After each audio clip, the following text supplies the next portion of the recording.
Problem काय बघा आपला, कॅल्क्युलेट स्टँडर्ड गिव्स energy change and equilibrium constant at 25 degree Celsius for the cell reaction. आपली ही सेल रिएक्शन दिलेलं आहे की त्या सेल रिएक्शन मधील आपल्याला गिव्स फ्री एनर्जी काढायचे आणि इक्विलिब्रियम कॉन्स्टंट के ची व्हॅल्यू आपल्याला फाइंड आउट करायची. ओके, आता तुम्हाला स्टँडर्ड इलेक्ट्रोड पोटेन्शियल कॅडमियम इलेक्ट्रोडचं दिलेलं आहे, स्टँडर्ड इलेक्ट्रोड पोटेन्शियल 3 इलेक्ट्रोडचं दिलेलं आहे. आता तुम्हाला फाइंड आउट काय करायला सांगितलेलं बघा, स्टँडर्ड गिव्स फ्री एनर्जी म्हणजे काय, डेल्टा सी नॉट ची व्हॅल्यू काढायचं, बरोबर आहे, आणि इक्विलिब्रियम कॉन्स्टंट म्हणजे के ची व्हॅल्यू तुम्हाला फाइंड आउट करायची, बरोबर आहे. तुम्ही आता ह्यासाठी फॉर्म्युला कुठले यूज करणार आहे, delta G is equal to minus N F E naught cell ना. ओके, हा फॉर्म्युला तुम्ही स्टँडर्ड गिव्स एनर्जी काढणार आहे. आणि के ची व्हॅल्यू तुम्ही कशी काढणार आहे, के कसा काढणार तुम्ही, फॉर्म्युला कुठला यूज करताय, E naught cell equal to काय फॉर्म्युला असतो आपला 0.0592 divide by n into log 10 k ना, बरोबर आहे का. तर ह्या E naught cell k is equal to आपला काय ना log 10 k is equal to आपला E naught cell into n divide by 0.0592. Okay, त्या फॉर्म्युला आपण सेल कॉन्स्टंट k ची व्हॅल्यू काढणार. आता तुम्हाला दिले काय बघा याच्यामध्ये, गिव्स फ्री एनर्जी काढायची असेल तर ई नॉट सेल ची व्हॅल्यू माहित पाहिजे, standard cell potential, E naught cell म्हणजे स्टँडर्ड सेल पोटेन्शियल तुम्हाला माहित पाहिजे, बरोबर आहे. मग ही स्टँडर्ड सेल पोटेन्शियल ची व्हॅल्यू तुम्हाला काढायची आहे, ती कशी काढणार ते आपल्याला लिहावं लागेल. कसं लिहिणार लक्षात घ्या.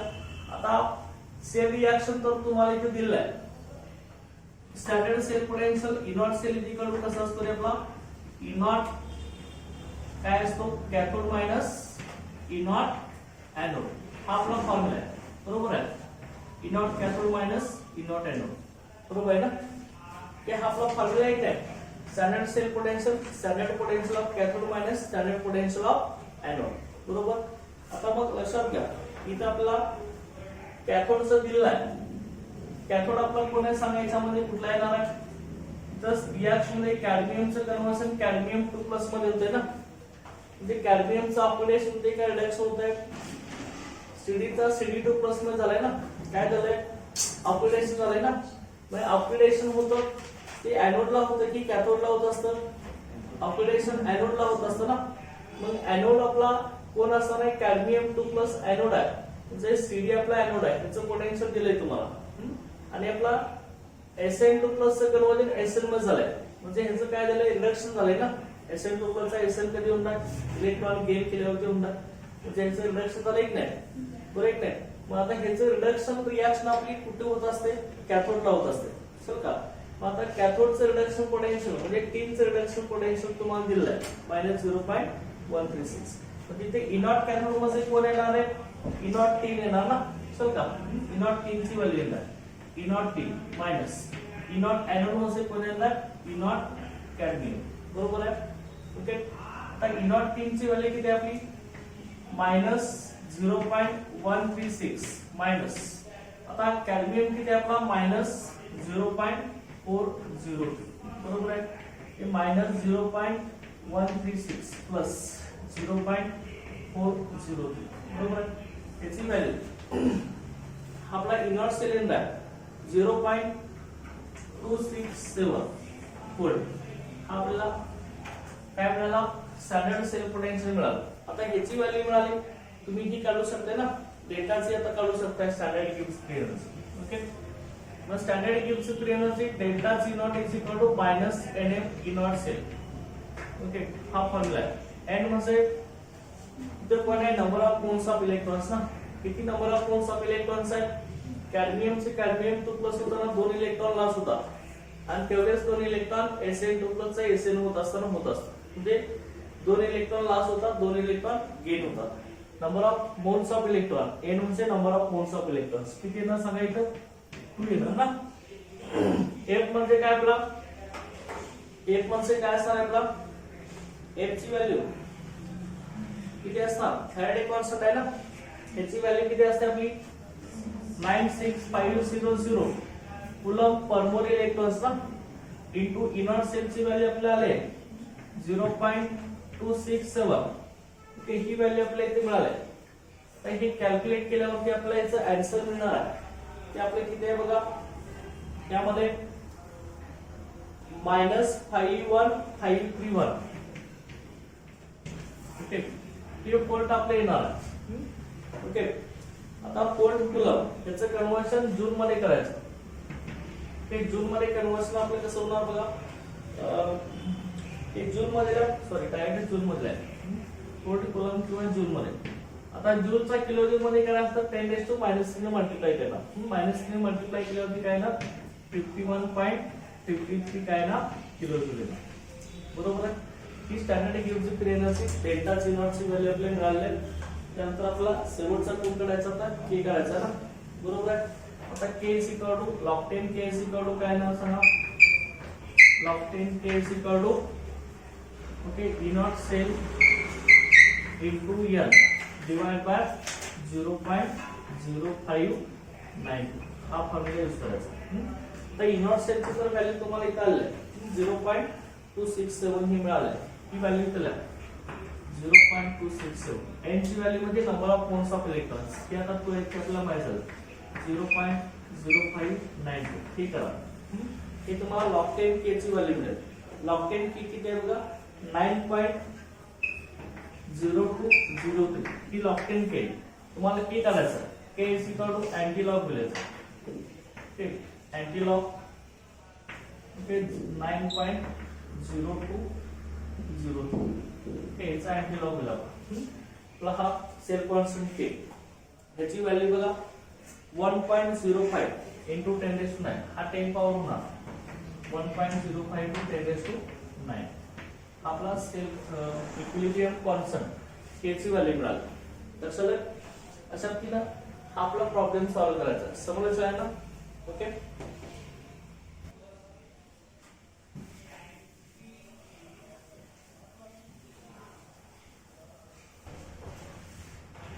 नेक्स्ट पॉइंट बघा टॉपिक मध्ये आपला रेफरन्स इलेक्ट्रोड. तर रेफरन्स इलेक्ट्रोड कसा बनायचा बघा. Reference electrode the electrode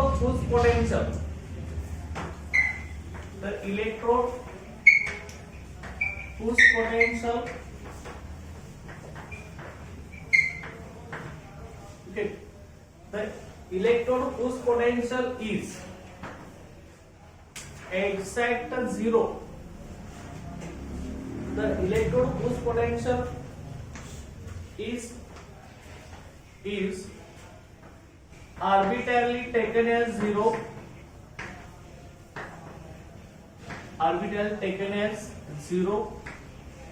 or exact known.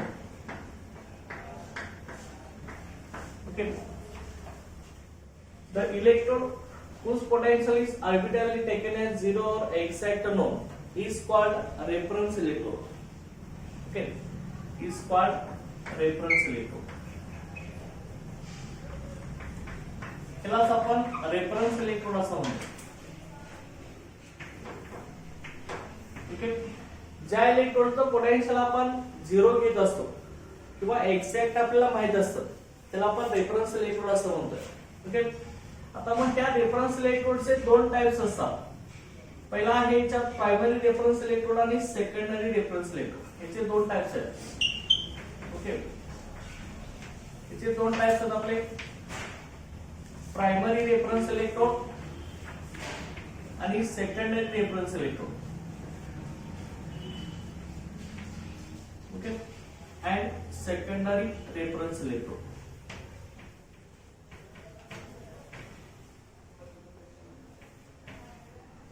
Primary reference electrode and secondary reference electrode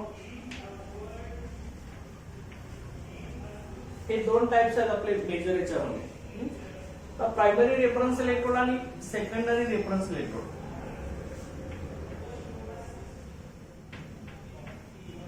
primary reference electrode and secondary reference electrode. इथं REFER करा. ओके, रेफरन्स इलेक्ट्रोड मध्ये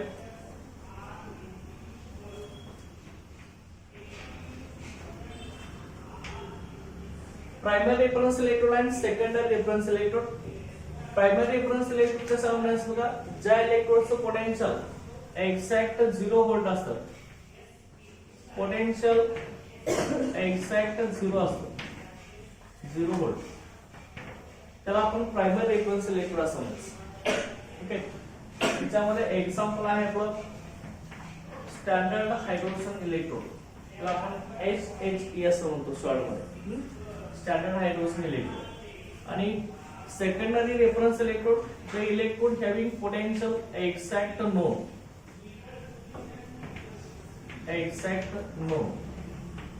ज्या इलेक्ट्रोडचं पोटेन्शियल आपल्याला एक्झॅक्ट माहित असतं त्याला आपण काय म्हणणार आहे, सेकंडरी रेफरन्स इलेक्ट्रोड असं म्हणणार. याचं एक्झाम्पल जे आहे ते आपलं सेकंडरी रेफरन्स इलेक्ट्रोडचं एक्झाम्पल आपलं कॅलोमल इलेक्ट्रोड. कॅलोमल इलेक्ट्रोड आहे ग्लास इलेक्ट्रोड, हे आता तुमच्या सिलेबसवर नाही. Calomel electrode secondary reference electrode. Primary reference electrode आहे ज्याचं पोटेन्शियल एक्झॅक्ट 0 व्होल्ट असतं, त्याचं एक्झाम्पल आहे standard hydrogen electrode. Okay, hydrogen electrode तो आपण आता इथं स्टडी करणार आहे, स्टँडर्ड हायड्रोजन इलेक्ट्रोड. आता स्टँडर्ड हायड्रोजन इलेक्ट्रोड हा आपला काय असतो लक्षात, standard hydrogen electrode. Okay, standard hydrogen electrode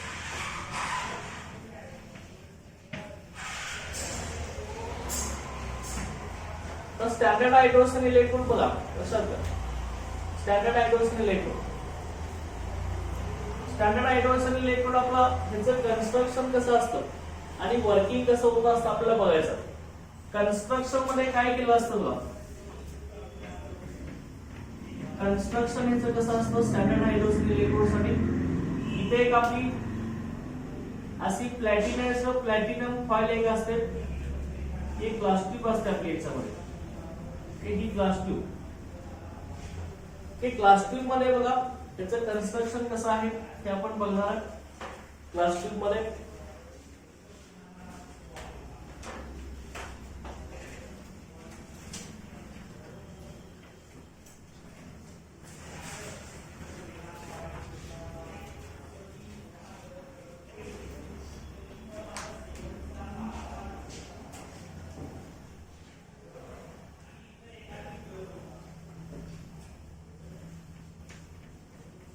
आपल्या याच्यामध्ये हा आपला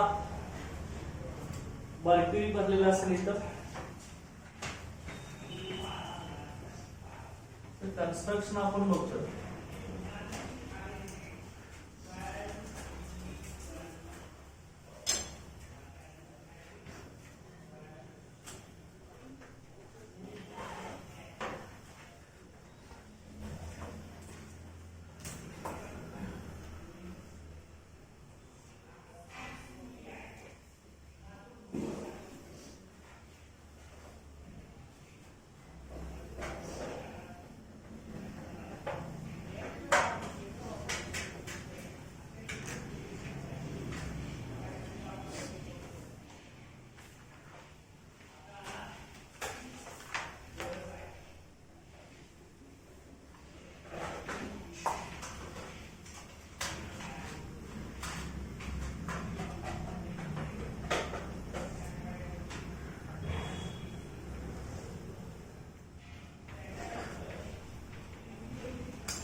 काय बघा स्टँडर्ड हायड्रोजन इलेक्ट्रोड आहे.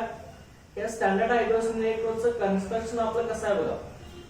इथं आपण ही ग्लास ट्यूब असते, त्या ग्लास ट्यूब मध्ये मर्क्युरी फिलअप केला असतो आणि त्याला प्लॅटिनमची प्लेट असते इथे खाली. प्लॅटिनमची प्लेट किंवा त्याला प्लॅटिनमच्या प्लेटवरती प्लॅटिनमचा लेयर दिला, त्याला प्लॅटिनम फाईल असं म्हणतात.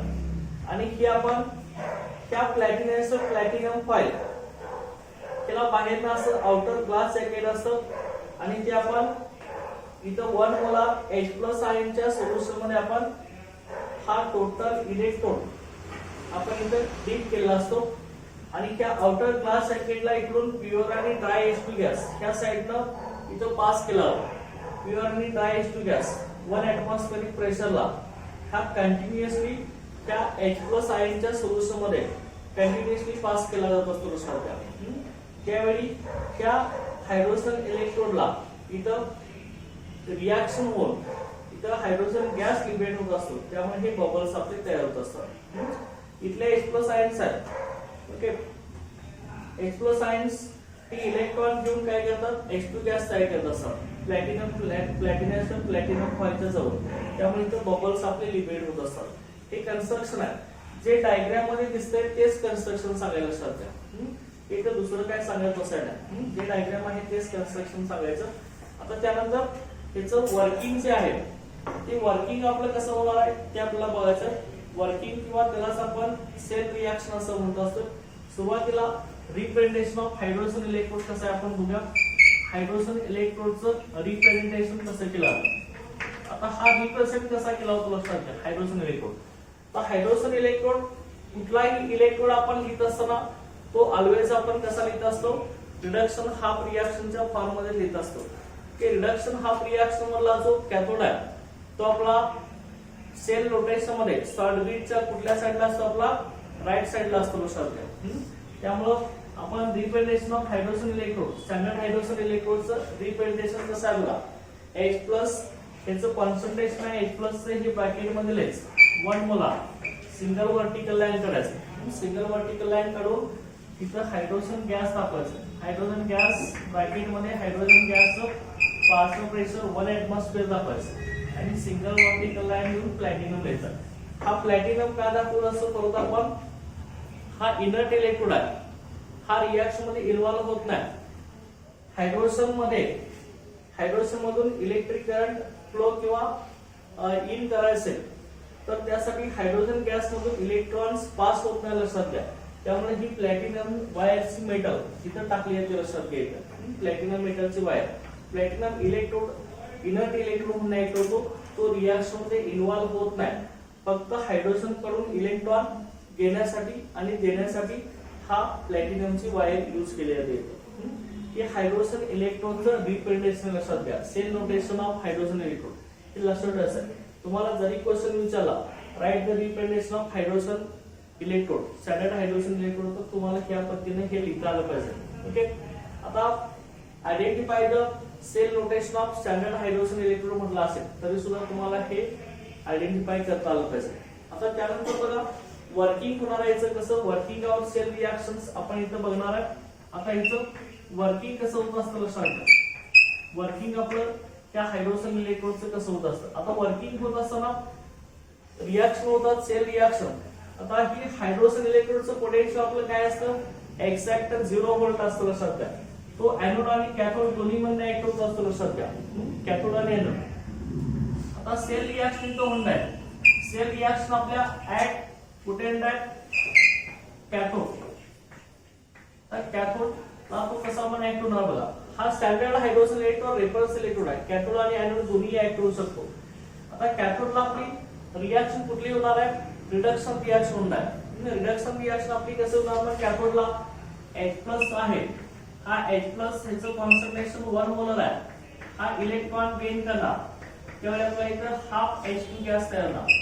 याचं पार्शियल प्रेशर 1 atmosphere लक्षात, 1 atmosphere पार्शियल प्रेशर हे असं आपण दाखवायचं लक्षात. ओके, H+ आहे ना, इथं 2H+ घेतला असतं काय झालं असतं, H2 झालं असतं लक्षात. त्यामुळे इथं हाफ H2 गॅस 1 atmosphere हे कॅथोडला तुम्ही दाखवायचं.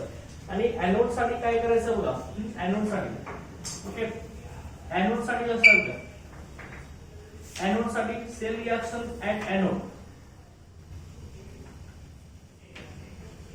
एनोडला आपलं कसं येणार बघा, एनोडला आपला standard hydrogen electrode oxidation reaction दाखवणार, त्याच्या उलटी रिएक्शन लिहायचं आपण इकडं.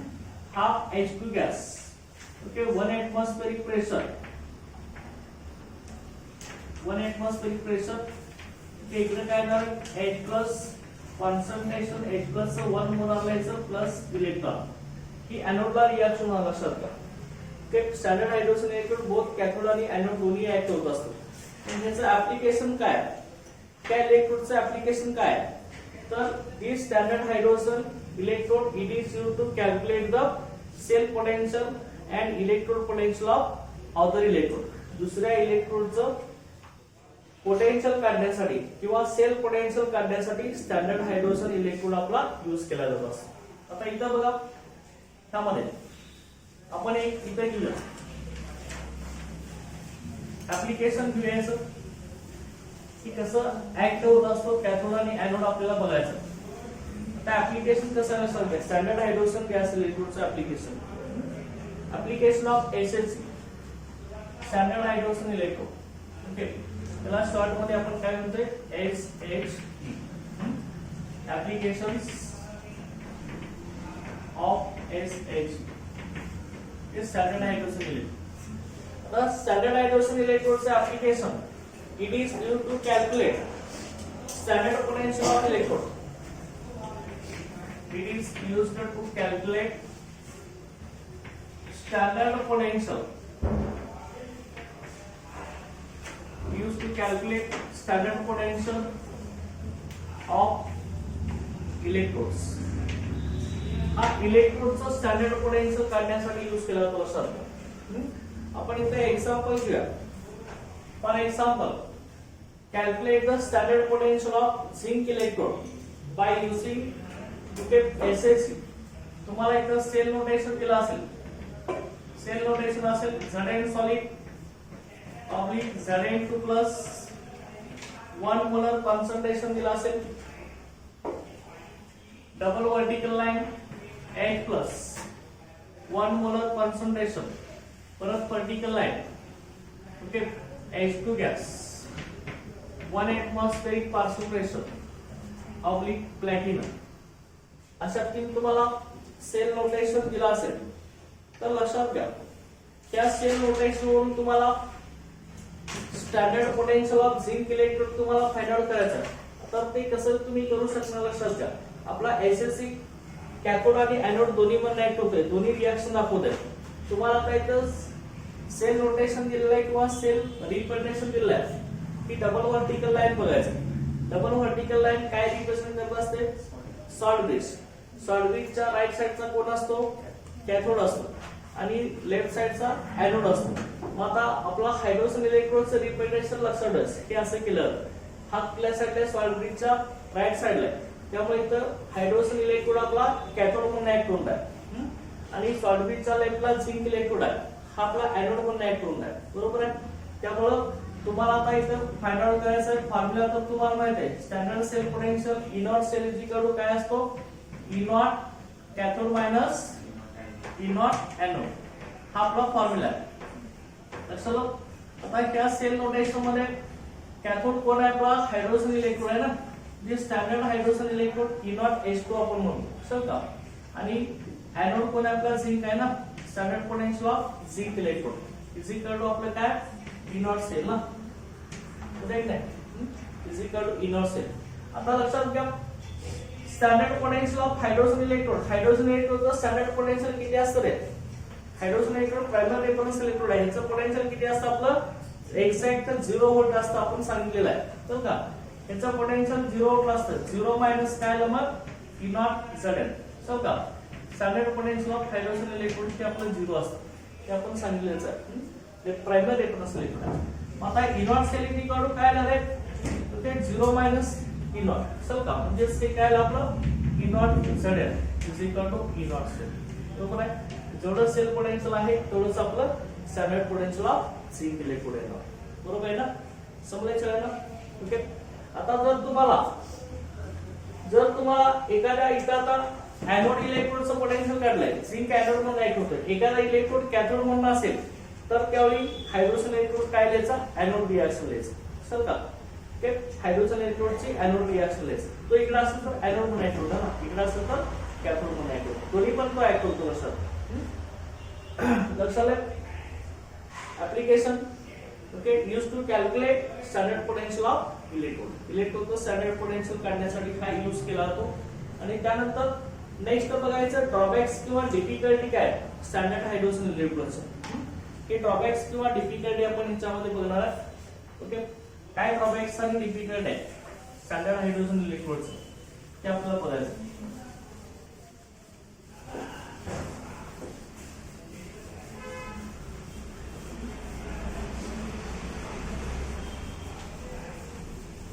आता इथं लक्षात घ्या की ची रिएक्शन मी इथे लिहिले होते, त्याच्यामध्ये तुम्हाला हायड्रोजन इलेक्ट्रोडची डायग्राम तर मी ऑलरेडी इथे काढून दिली, त्याला फक्त जोडलाय कोण सॉलिड बेस इकडे जोडला होता. ती डायग्राम बुक मध्ये आपल्याला केली होती, लक्षात एवढाच फरक आहे.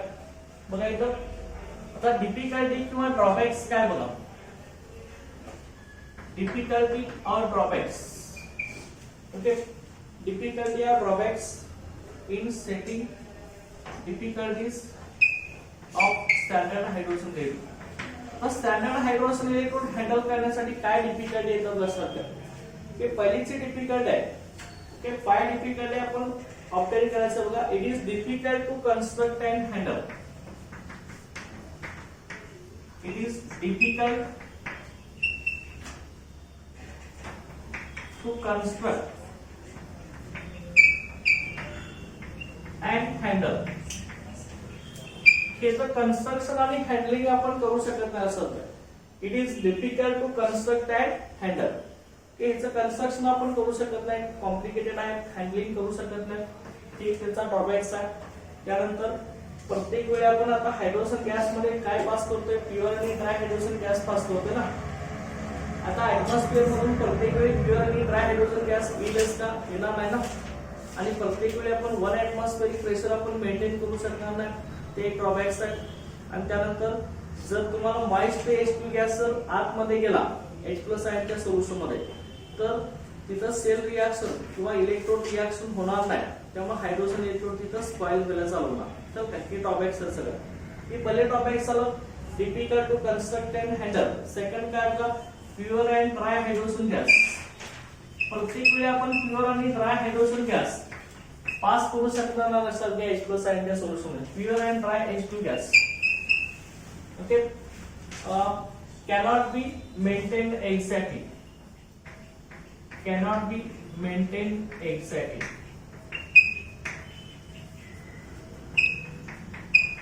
ओके, की आपण एक्झॅक्टली प्युअर आणि ड्राय H2 गॅस आपण मेंटेन करू शकणार नाही सध्या प्रत्येक वेळी. ते एक ड्रॉबॅक्स आहे. त्यानंतर थर्ड ड्रॉबॅक्स काय बघा, हायड्रोजन गॅस आपण पास करणार आहे, त्याचं प्रेशर किती होतं आपलं 1 ऍटमॉस्फिअर. प्रत्येक वेळी 1 ऍटमॉस्फिअर आपण ठेवू शकणार नाही. Pure H2 gas pressure of pure H2 gas cannot be maintained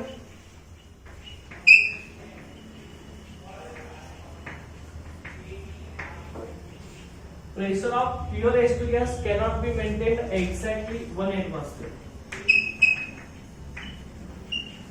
की एक्झॅक्टली 1 ऍटमॉस्फिअर आपण मेंटेन करू शकत नाही, हा एक ड्रॉबॅक्स आहे त्याचा. लक्षात आलं, हे त्याचा ड्रॉबॅक्स आहे. त्यानंतर दुसरं बघा याच्यामध्ये concentration of H+ ion from HCl cannot be maintained exactly unity. Concentration किती होतं आपल्या H+ आयनचं 1 मोलर ना. तो concentration of H+ ions from the solution, concentration of H+ ion from the solution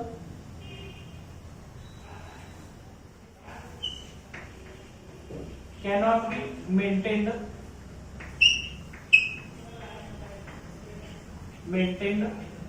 unity, maintained 1 molar concentration आपण कायम त्याचं ठेवू शकत नाही असं. हे सगळे ड्रॉबॅक्स आहेत. आणि जर हायड्रोजन गॅस आपण पास करत असताना ऍटमॉस्फिअर मधून बाकीचे पण गॅसेस जात आहेत, त्यामुळं बाकीचे गॅस जर गेले तर हायड्रोजन इलेक्ट्रोड स्पॉइल होणार आहे, त्यामुळे सेल रिएक्शन इलेक्ट्रोडला होणार नाही लक्षात. ते ड्रॉबॅक्स लक्षात.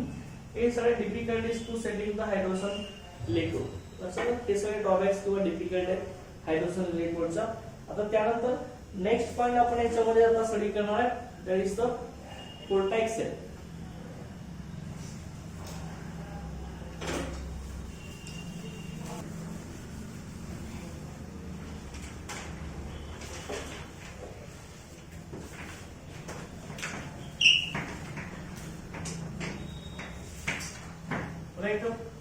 पोर्टाइक सेल. आता पोर्टाइक सेल कशाला म्हणते आपल्याला माहिती आहे. पोर्टाइक सेल मध्ये काय होत असतं, स्पॉन्टेनियस केमिकल रिएक्शन होते आणि इलेक्ट्रिसिटी जनरेट होत असते. The cell in which spontaneous chemical reaction takes place to produce electricity. Okay. आता मग ह्या पोर्टाइक सेलचे दोन टाइप्स आहेत. याचे दोन टाइप्स आहेत लक्षात घ्या. पोर्टाइक सेलचे कुठले दोन टाइप्स आहेत, तर पहिल्या याच्यामध्ये प्रायमरी पोर्टाइक सेल आणि प्रायमरी पोर्टाइक सेल आणि सेकंड याच्यामधला secondary voltaic cell. Primary voltaic cell आहे, सेकंडरी पोर्टाइक सेल. हे दोन टाइप्स आहेत आपल्या लक्षात घ्या. आता सुरुवातीला प्रायमरी पोर्टाइक सेल काय असतो आपण बघूया.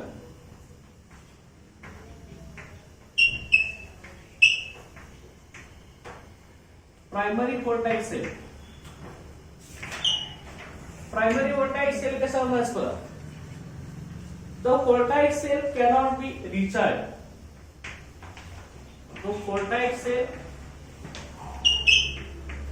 Cannot be recharge.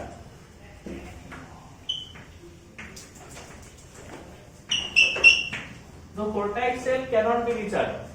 जो पोर्टाइक सेलचं रिचार्जिंग करता येत नाही, ज्या सेलचं रिचार्जिंग करता येत नाही, are called okay primary voltaic cell. तो voltaic cell cannot be recharge, are called primary voltaic cell तुम्ही म्हणायचं.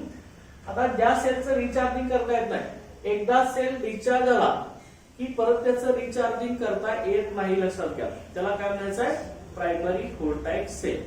चल का त्याचं मध्ये आता रिचार्ज होणार म्हणजे काय, एकदा केमिकल सगळे यूज झाले की परत नवीन इलेक्ट्रोलाइट आणि केमिकल्स तयार होणार नाही लक्षात घ्या. एकदा रिचार्जिंग झाले की चार्जिंग करता येत नाही, कॅनॉट बी रिचार्ज. म्हणजे एक्झाम्पल कुठला आहे आपल्या याचं, ट्रायसेल ना. ट्रायसेल ट्रायसेल आहे ना आपला बॅटरी मधला सेल, भिंतीवरचा क्लॉक असतात, वॉल क्लॉक, त्याच्यामधले सेल असतात, ते ट्रायसेल ना. ते एकदा आपले यूज झाले की परत रिचार्जिंग करता येत नाही, एकदा डिस्चार्ज झाले की रिचार्जिंग करता येत नाही. ओके. त्या सेलचं रिचार्जिंग करता येत नाही त्याला आपण प्रायमरी पोर्टाइक सेल असं म्हणतो. त्याचं वेल नोन एक्झाम्पल आपलं कुठलं आहे, ट्रायसेल आहे. एकदा डिस्चार्ज झाले की परत रिचार्ज त्याला करता येत नाही असं. त्यानंतर दुसरा याच्यातला सेकंडरी पोर्टाइक सेल आहे. सेकंडरी पोर्टाइक सेल मध्ये बघा, secondary voltaic cell, secondary voltaic cell आपण कशाला म्हणतोय बघा, the cell can be recharge after discharging. Okay. ज्या सेलचं रिचार्जिंग करता येतं, the cell can be recharge, the cell can be recharge. Okay.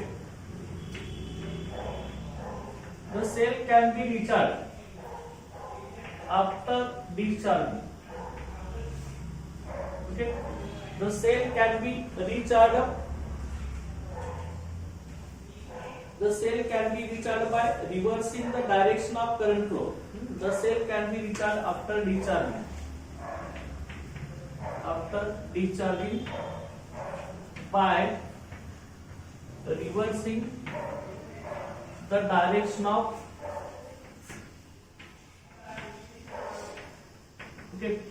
The cell can be recharged after discharging by reversing the direction of current flow. Direction of current flow and direction of current flow and regenerating original reactants. Regenerating original reactant. आणि original reactant परत आपण तयार करू शकतो सारखा.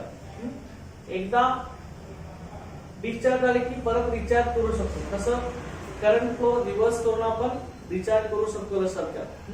आणि original reactant आपण regenerate करू शकतो, परत आपण तयार करू शकतो. त्यालाच आपण काय करणार आहे, सेकंडरी व्होल्टाइक सेल. आता याचं एक्झाम्पल आहे सेकंडरी व्होल्टाइक सेलचं lead storage battery. Okay, lead storage battery. Lead storage battery, inverter battery, त्या सगळ्या आपल्या सेकंडरी व्होल्टाइक सेल आहेत. लक्षात का, मोबाईलच्या बॅटरी सेकंडरी व्होल्टाइक सेल आहेत ना. मोबाईलचं चार्जिंग संपलं की परत आपण रिचार्जिंग करतो की नाही, डिस्चार्ज झाले की परत रिचार्जिंग करतो. लक्षात का, ओके, परत नवीन करंट आपला रिव्हर्स होतो. Reverse in the direction of current flow. जो एनोड होतो तो कॅथोड होतो, कॅथोड होतो तो एनोड होतो. त्याचा आपण पुढे फंक्शन बघणार आहे. Okay, lead storage battery, inverter battery, ह्या सगळ्या आपल्या सेकंडरी व्होल्टाइक सेल मध्ये येत असतात. ओके, लक्षात आहे ना. हे आपलं प्रायमरी व्होल्टाइक सेल आणि सेकंडरी व्होल्टाइक सेलची आपली डेफिनेशन आहे. आता त्यामध्ये प्रायमरी व्होल्टाइक सेलचं पण काय होत असतं, एकदा सेल डिस्चार्ज झाले की रिचार्जिंग करता येत नाही. Okay, cell reaction cannot be reversed by applying the external electric current. Okay, बाहेरून आपण इलेक्ट्रिक करंट पास करून सेल रिएक्शन परत रिव्हर्स करता येत नाही. ओके, हा आपला प्रायमरी व्होल्टाइक सेल आहे. आता प्रायमरी व्होल्टाइक सेल मध्ये ड्राय सेल आहे. त्या ड्राय सेलचं आपण कन्स्ट्रक्शन आणि वर्किंग आपण आता स्टडी करणार आहे. ड्राय सेलचा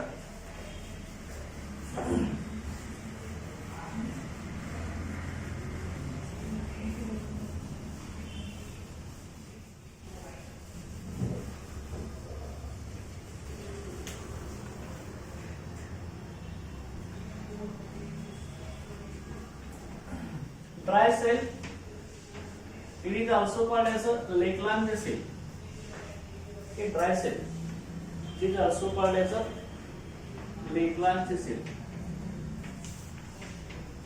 Okay, आता ड्राय सेल और लेकलांड सेल म्हणजे आपल्या बॅटरी मधला सेल असेल किंवा वॉल क्लॉक मधला सेल असेल. ह्याला ड्राय सेल का म्हणतोय बघा, because electrolyte is viscous space. It is called dry cell because electrolyte is viscous aqueous phase. Viscous aqueous phase. Okay, because electrolyte is viscous aqueous phase, not liquid solution. And not liquid solution. Okay, याला dry sale असं म्हणतो. लक्षात घ्या, कारण काय यांच्यामध्ये जे electrolytes आहेत ते इलेक्ट्रोलाइट्स आपले विस्कस ॲक्वेस पेस्ट आहेत. ओके, म्हणजे ओलसर अशी पेस्ट आहे. लक्षात घ्या, याच्यामध्ये लिक्विड सोल्युशन नसतं, म्हणून आपण याला ड्राय सेल असं म्हणतोय. आणि ह्या ड्राय सेलचं आपल्याला कन्स्ट्रक्शन आणि वर्किंग आपल्याला स्टडी करायचं आहे. ड्राय सेल साठी याचं कन्स्ट्रक्शन कसं आहे सुरुवातीला आपण बोलूया. Construction of dry cell. Construction मध्ये याची डायग्राम आपण काढूया ड्राय सेल साठी. हा ड्राय सेल मध्ये कशा पद्धतीने कन्स्ट्रक्शन केलेलं असतं आपल्याला बघायचं. हा आपला इथं झिंकचा वेसल असतो. सध्या झिंक वेसल, आतमध्ये आपला झिंकचा वेसल असतो. त्या झिंक वेसल मध्ये आपली इथं बरोबर सेंटरला हा ग्राफाइटचा रॉड असतो. सध्या ग्राफाइटचा रॉड असतो. ओके, त्या ग्राफाइटच्या रॉडच्या जवळ MnO2 आणि कार्बन ब्लॅकची पावडर असते. आणि त्याच्याकडला आपला हा NH4Cl आणि MnCl2 ची पेस्ट असते आपली ZnCl. कसं कन्स्ट्रक्शन असतं हे मी आता इथं डायग्राम काढून रिप्रेझेंट करतोय. बघा, इथं आपला सेल आहे. ह्याच्यावरती आपली कॅप असते. लक्षात घ्या, ही आपली कॅप असते. इथं असेल ओके, ही कॅप असते आपली इथं.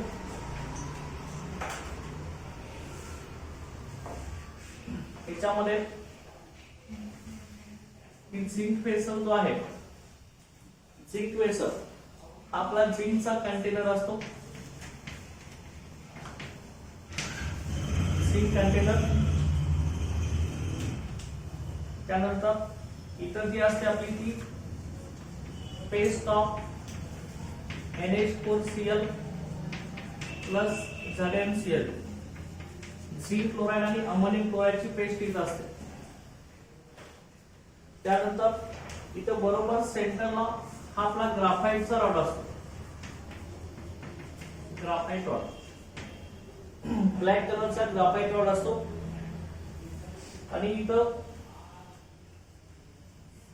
त्या ठिकाणी ग्राफाइटच्या रॉडच्या जवळ पेस्ट ऑफ MnO2 आणि कार्बन असतो.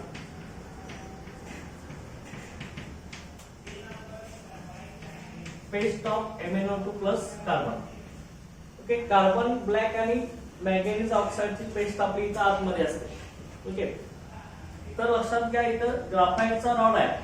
ग्राफाइटचा रॉड हा इथं पॉझिटिव्ह इलेक्ट्रोड म्हणून ऍक्ट होतो आणि झिंक कंटेनर आपला निगेटिव्ह इलेक्ट्रोड म्हणून ऍक्ट होत असतो.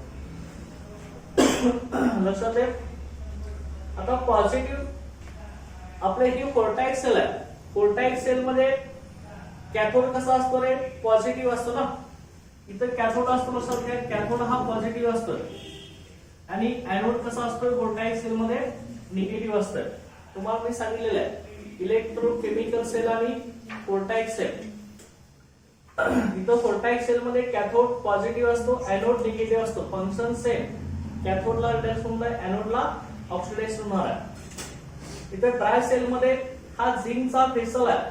झिंकचा वेसल जो घेतला झिंक कंटेनर हा आपला इथं काय ऍक्ट होत आहे? एनोड म्हणजे निगेटिव्ह इलेक्ट्रोड म्हणून ऍक्ट होत आहे आणि ग्राफाइटचा रॉड पॉझिटिव्ह इलेक्ट्रोड म्हणजे कॅथोड म्हणून ऍक्ट होत आहे. हे अशा पद्धतीने हे कन्स्ट्रक्शन आहे. बरोबर झिंक कंटेनर असतो. झिंक कंटेनरच्या आतमध्ये अमोनियम क्लोराइड आणि झिंक क्लोराइडची पेस्ट असते. त्याच्या आतमध्ये मॅंगनीज डायऑक्साइड आणि कार्बन याची पेस्ट असते आणि परत त्याच्या आतमध्ये आपला ग्राफाइटचा रॉड असतो. तो ग्राफाइटचा रॉड आपला कॅथोड म्हणून ऍक्ट होतो आणि त्याच्यावरती इथं मेटलची कॅप असते. लक्षात घ्या मेटलची कॅप असते. ठीक आहे, तिथं हा ग्राफाइट इलेक्ट्रोड आपला मॉइश्चरच्या कॉम्बिनेशन मध्ये येऊ नये, मॉइश्चरला एक्सपांड होऊ नये म्हणून इथं कॅप दिली असते. मेटलची कॅप तिच्यावरती असते. ओके, मेटलची कॅप इथं ब्रास कॅप असते. Brass cap. की ब्रास कॅप मध्ये इथं कोण असतं रे? कॉपर आणि कोण असतो? झिंक असतो. ब्रास हा आपला अलॉय आहे, त्याच्यामध्ये कॉपर आणि झिंक असतो. कॉपर आणि झिंक अशा तीन हे कन्स्ट्रक्शन आहे. आणि त्यानंतर त्याच्यामध्ये आपलं री वर्किंग होणार आहे. वर्किंगच्या अगोदर रिपेंडेशन आपण बघूया. ट्राय सेलचं रिप्रेझेंटेशन कसं केलं जातं ते आपल्याला बघूया. सुरुवातीला रिप्रेझेंटेशन किंवा सेल रोटेशन म्हणूया आपण ट्राय सेलचं. ते सेल रोटेशन किंवा रिप्रेझेंटेशन कसं असतं लक्षात घ्या. त्यामध्ये ट्राय सेलसाठी इथं आपण दाखवूया. इथं आपला एनोड कोण आहे? झिंक आहे ना. झिंक इलेक्ट्रोड एनोड आहे. इथं Zn सॉलिड. ओके, त्याच्याकडला कुठली पेस्ट आहे? NH4Cl आणि ZnCl ऍक्वेस पेस्ट आहे. ते ZnCl टू ऍक्वेस कॉमा NH4Cl त्यांची आपली डिस्कस पेस्ट आहे म्हणजे ऍक्वेस पेस्ट आहे. असं परत सिंगल वर्टिकल आहे इथं द्यायचं आहे. त्यानंतर इथं बघा परत कोण आहे? MnO2 आहे ना. मॅंगनीज ऑक्साइडची पावडर आहे सॉलिड स्टेट मध्ये. Okay, manganese oxide powder. त्यानंतर कोण आहे? कार्बन आहे. आतमध्ये ग्राफाइटचा रॉड म्हणजे कार्बनचा रॉड आहे. चल का असं याचं रिप्रेझेंटेशन आहे. इथं सॉल्ट ब्रिज नाही. लक्षात घ्या सॉल्ट ब्रिज येणार नाही. कारण का सॉल्ट ब्रिज कधी यूज करतोय आपण? दोन डिफरंट सोल्युशन असतील तर सॉल्ट ब्रिज यूज करतो. इथं ड्राय सेल आहे त्यामुळे दोन्ही सेल एकत्रच आहे. लक्षात घ्या इथं बघा हा झिंक कंटेनर आहे. चल का तो आपला एनोड आहे. तो कशामध्ये? इथं पेस्ट लगेच आहे बघा NH4Cl आणि ZnCl ची ऍक्वेस पेस्ट आहे. त्याच्या आतमध्ये कोण आहे? लगेच त्याच्या आतमध्ये पेस्ट ऑफ MnO2 आणि कार्बन आणि त्याच्या आतमध्ये कोण आहे? परत ग्राफाइटचा रॉड म्हणजे कार्बन आहे, बरोबर. अशा तीन कन्स्ट्रक्शन केलं की डिपेंडेशन. आता वर्किंग कसं होणार आहे, वर्किंग मध्ये आपल्या सेल रिएक्शन आपण स्टडी करणार आहे. सेल रिएक्शन कसे असतात की आपण बघूया. सेल रिएक्शन, आता सेल रिएक्शन कसे होतात ते तुम्हाला रिप्रेझेंट मी करतोय. कसं सेल रिएक्शन होणार हे कन्स्ट्रक्शन समोर तुम्हाला कन्स्ट्रक्शन. ओके, आता त्यानंतर सेल रिएक्शन बघूया आपण. याच्यामध्ये वर्किंग मध्ये सेल रिएक्शन बघूया.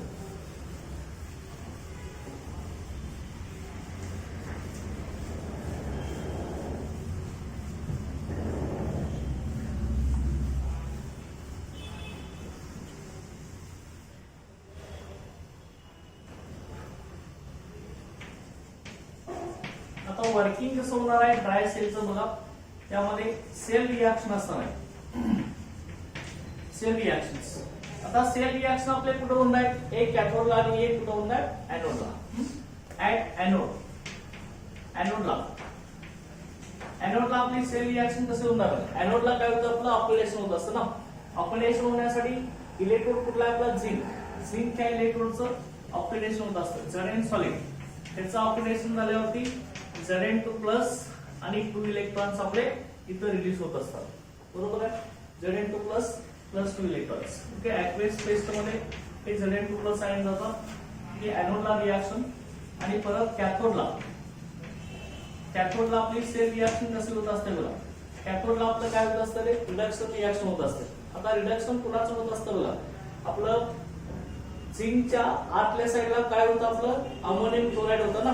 अमोनियम क्लोराईड कुठल्या फॉर्म मध्ये असतो रे, अमोनियम क्लोराईड होतं ना झिंकच्या आतमध्ये. अमोनियम क्लोराईड NH4+ आणि Cl- हे आयन्स असणार आहेत अमोनियम क्लोराईड मध्ये. त्या NH4+ आयनचं रिडक्शन होत असतं. मग हे जे NH4+ आयन्स आहेत, हे NH4+ आयन काय करतात तर एनोडला लॉस केले 2 इलेक्ट्रॉन्स गेन करतात. हे 2 इलेक्ट्रॉन्स गेन केल्यावरती NH4 चं रिडक्शन होऊन NH3 तयार होत असतं. NH3 आणि H2 गॅस इथं रिलीज होत असतो. तर का हायड्रोजन गॅस रिलीज होत असतो. मग आता मला सांगा इथं H2 गॅस रिलीज होण्यासाठी आणि 2 इलेक्ट्रॉन्स इथे NH4+ तर एकच आहे ना. एक NH4+ एकच इलेक्ट्रॉन गेल ना, बरोबर आहे की नाही. मग आता 2 इलेक्ट्रॉन घेण्यासाठी इथं NH4+ किती घ्यावं लागतील, 2 NH4+. ते काय करणार, 2 इलेक्ट्रॉन गेन करणार त्यावेळी NH3 होणार आहे, बरोबर आहे. 2 मॉलिक्युल्स ऑफ NH3 झाला आपल्या इथं, बरोबर. त्यानंतर राहिलेले 2 हायड्रोजन आयटम हायड्रोजन गॅसच्या फॉर्म मध्ये इव्हॉल्व होते. म्हणजे इथे कॅथोडला आपला हायड्रोजन गॅस तयार होईल ना. आता मग परत काय होत असतं बघा, परत आपली कुठली पावडर आहे आतमध्ये, NH4Cl च्या आतमध्ये कोण आहे, MnO2 पावडर आहे ना. त्या MnO2 पावडरचं परत रिडक्शन होत असतं. MnO2 चं रिडक्शन होऊन Mn2O3 तयार होत असतं. MnO2 पावडर, त्या MnO2 पावडर आहे आपली मॅंगनीज ऑक्साईडची पावडर. त्याचं रिडक्शन कुणाकडून होत असतं, त्या हायड्रोजन गॅस कडून होत असतं. इथं लिबरेट झाला हायड्रोजन गॅस, त्या MnO2 पावडरला रिडक्शन करत असतो. त्याला रिड्यूस करून MnO2 चं कन्व्हर्शन तो Mn2O3 मध्ये करत असतो. Mn2O3 मध्ये Mn2O3 प्लस इथं काय ना बघा H2O. ओके, हा आपला तयार होत असतो लक्षात. आता ही बॅलन्स करा. इथं मी 2 MnO2 लिहिला, Mn2O3 झाला, ऑक्सिजन किती झाले आपले 4 झाले ना. इथं 3 आले, 1 वॉटर मध्ये गेला, बरोबर. लक्षात घ्यायचं की आपल्या रिएक्शन होणार कॅथोडला काय होते बघा. एनोडला झिंक इलेक्ट्रॉनचं ऑक्सिडेशन झाल्यावरती 2 इलेक्ट्रॉन लॉस होतात. Zn2+ आणि 2 इलेक्ट्रॉन लॉस होतात. आणि कॅथोडला काय होत असते, NH4Cl आपली ऍक्वेस टेस्ट आहे, त्याच्यामधला NH4+ आहे. एनोडला लॉस केले 2 इलेक्ट्रॉन घेतो आणि तो हायड्रोजन गॅस लिबरेट करत असतो इथं. आणि मग तयार झालेला हायड्रोजन गॅस हा MnO2 चं कन्व्हर्शन Mn2O3 मध्ये करत असतो. म्हणजे MnO2 पावडरचं रिडक्शन करत असतो. रिडक्शन होते का बघा. इथे MnO2 ची ऑक्सिडेशन स्टेट किती आहे आपली, इथं ऑक्सिडेशन स्टेट किती आहे सांगा, +4 आहे की नाही. ऑक्सिजनची -4 आहे, 2 ऑक्सिजनची किती आली -4, तर Mn ची +4. इथे Mn2O3 एका Mn ची +3. तर का +4 ची +3 ऑक्सिडेशन स्टेट होते. तुम्ही कॅल्क्युलेट करून बघायला सध्या एका ऑक्सिजनची -2 ना, 3 ऑक्सिजनची काय आली -6. X +6 झालं, X +3 आली की नाही.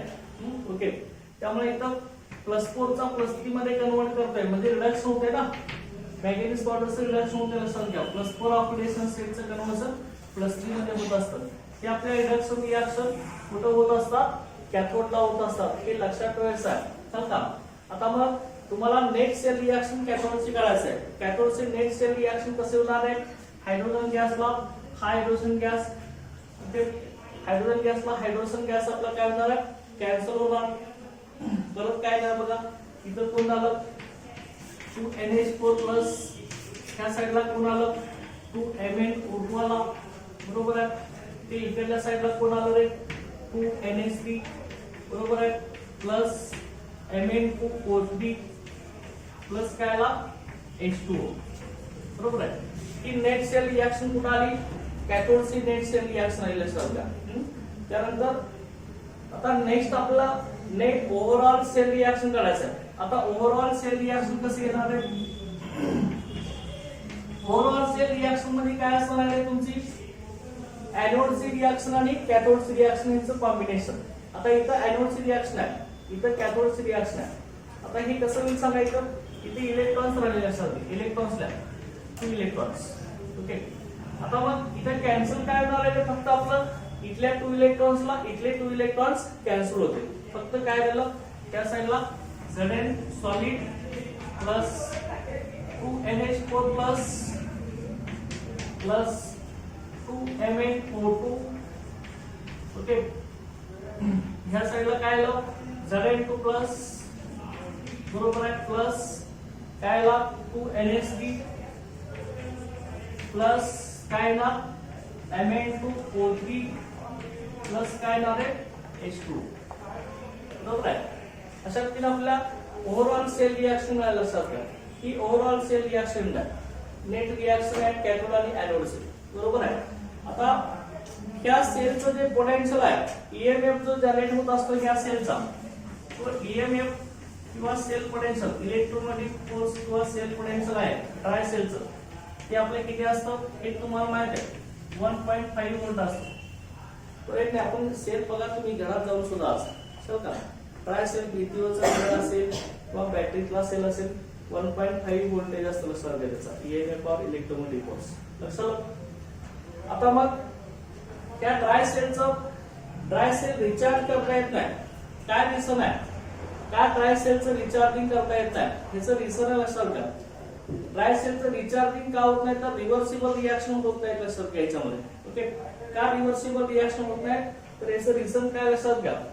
एनोडला आपला Zn2+ आयन रिलीज होतोय, हा Zn2+ आयन काय करतोय, कॅथोडला रिलीज झालेल्या अमोनिया गॅस बरोबर स्टेबल कॉम्प्लेक्सचं फॉर्मेशन करत असतो. त्यामुळं परत Zn2+ हा आपला रिव्हर्सिबल रिएक्शन मध्ये अवेलेबल होत नाही लक्षात घ्या. ते रिझन काय आपलं, cause of irreversible of dry cell. ते इरिव्हर्सिबल रिएक्शन का होत नाही लक्षात घ्या, ओके. याचं रिझन काय लक्षात घ्या, ओके. रिझन मी लिहितोय Zn2+ ion, okay. Zn2+ ion कुठे रिलीज होतात रे, कॅथोडला, release at cathode, okay, sorry anode, okay. Zn2+ ion release at anode combines with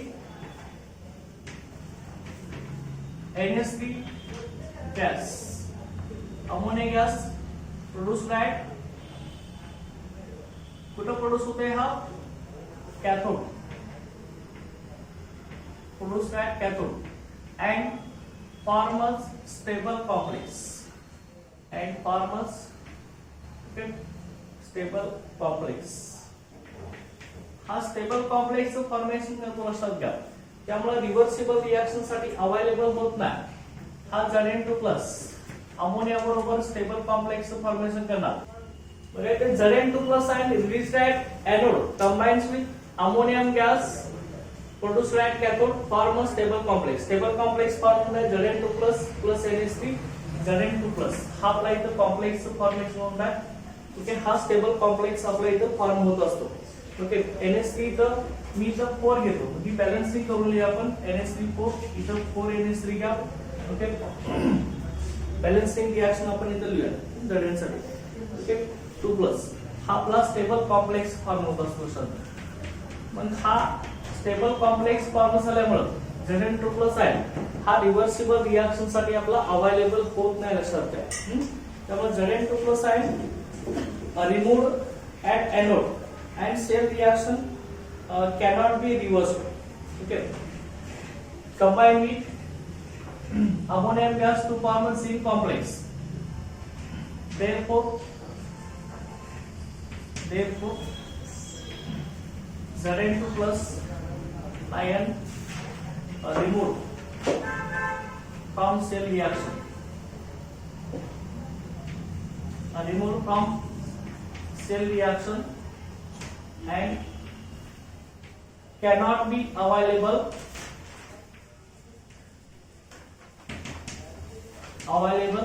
for reverse reaction. Reverse reaction or recharging.